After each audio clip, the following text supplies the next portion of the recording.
মাতাবাড়িতে নতুন আয়ুষ্মান স্বাস্থ্যকেন্দ্র উন্নত শৌচাগারের উদ্বোধন। মাতাবাড়ি বিধানসভা এলাকার সাধারণ মানুষের জন্য আরও একটি গুরুত্বপূর্ণ উদ্যোগ। মাতাবাড়ি মন্দির সংলগ্ন মুক্ত মঞ্চের কাছে উদ্বোধন হলো নতুন আয়ুষ্মান স্বাস্থ্যকেন্দ্র। পাশাপাশি দীর্ঘদিনের দাবির পর এলাকায় স্থাপন করা হয়েছে একটি উন্নত মানের শৌচাগার। এদিন আয়ুষ্মান স্বাস্থ্যকেন্দ্রের আনুষ্ঠানিক উদ্বোধন করেন মাতাবাড়ি বিধানসভা কেন্দ্রের বিধায়ক অভিষেক দেবরায়। অনুষ্ঠানে উপস্থিত ছিলেন জেলা সভাধিপতি দেবল দেবরায়, পঞ্চায়েত সমিতির চেয়ারপারসন শিল্পী দাস, বিডিও অরিজিৎ পাল, স্বাস্থ্য দপ্তরের সিএমও কমল রিং সহ স্বাস্থ্য দপ্তরের অন্যান্য আধিকারিক ও জনপ্রতিনিধিরা। মাতাবাড়ি রাজ্যের অন্যতম গুরুত্বপূর্ণ ধর্মীয় পর্যটন কেন্দ্র। এখানে রয়েছে সতীর 51 পীঠের অন্যতম পীঠস্থান ত্রিপুরেশ্বরী মন্দির। প্রতিদিন রাজ্যের বিভিন্ন প্রান্তের পাশাপাশি বহিরাজ্য থেকেও বহু তীর্থযাত্রী ও পর্যটকের সমাগম হয়। সেই কারণে এলাকায় একটি প্রাথমিক স্বাস্থ্য কেন্দ্রের প্রয়োজন দীর্ঘদিন ধরে অনুভূত হচ্ছিল।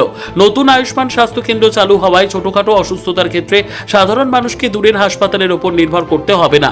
স্বাস্থ্য কেন্দ্রে ম্যালেরিয়া, ডায়রিয়া সহ বিভিন্ন সাধারণ রোগের চিকিৎসা জন্য প্রয়োজনীয় ওষুধ মজুদ থাকবে বলে জানা গেছে। পাশাপাশি রোগীদের রক্তচাপ ও রক্তে শর্করার মাত্রা পরীক্ষা করার জন্য প্রয়োজনীয় যন্ত্রপাতিও রাখা হবে।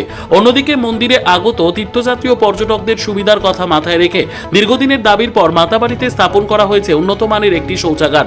এর ফলে বিশেষ করে দূর দূরান্ত থেকে আগত দর্শনার্থীদের সুবিধে হবে বলে আশা করা হচ্ছে। স্বাস্থ্য পরিষেবা ও জনসাধারণের নিত্য প্রয়োজনীয় সুবিধা দুটি গুরুত্বপূর্ণ ক্ষেত্রে এই উদ্যোগকে স্বাগত জানিয়েছেন স্থানীয় বাসিন্দারা। তাদের প্রত্যাশা আগামী দিনে মাতাবাড়ি বিধানসভা এলাকায় উন্নয়নের এই ধারা আরো বিস্তৃত হবে। শুধুমাত্র এটা না, আপনার যদি জ্বর হয়, সর্দি হয়, কাশি হয়, বা আপনার যদি ব্লাড প্রেসারের ওষুধ এখান থেকে আপনারা পেতে পারেন, সুগারের ওষুধ এখান থেকে পেতে পারেন। প্রাইমারি হেলথ সেন্টারে যে সমস্ত সুযোগ সুবিধাগুলো পাওয়া যায় সেগুলো কিন্তু আপনারা এই হেলথ সাব সেন্টারের মাধ্যমে পাবেন। শুধুমাত্র মাতাবাড়ি না, আমাদের আরো নতুন 5টা প্রস্তাবিত আছে। তার বাইরেও প্রতিটা পঞ্চায়েতে একটা করে প্রাইমারি হেলথ সেন্টার করার পরিকল্পনা আগামী ইলেকশনের আগে আছে এবং সেটা সম্পাদন হবে মাতাবাড়িতে। এটা শুধু মাতাবাড়ির বিষয় না, সারা রাজ্য জুড়ে এই ধরনের পরিকল্পনা কিন্তু সরকারের আছে।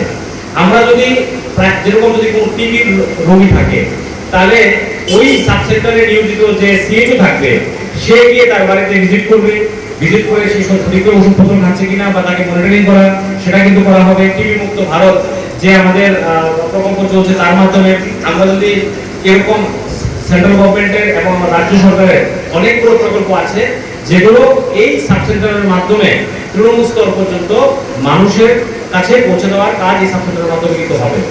আমাদের শুধুমাত্র সাব সেন্টার লেভেলে যদি আমরা শক্তিশালী হই, তাহলে পিএসসিতে আমাদের রোগী কম যাবে। পিএসসিতে যদি আমরা রোগী আটকে রাখতে পারি বেশি সংখ্যায় বা পরিষেবা বেশি দিতে পারি, তাহলে আমাদের কি হবে?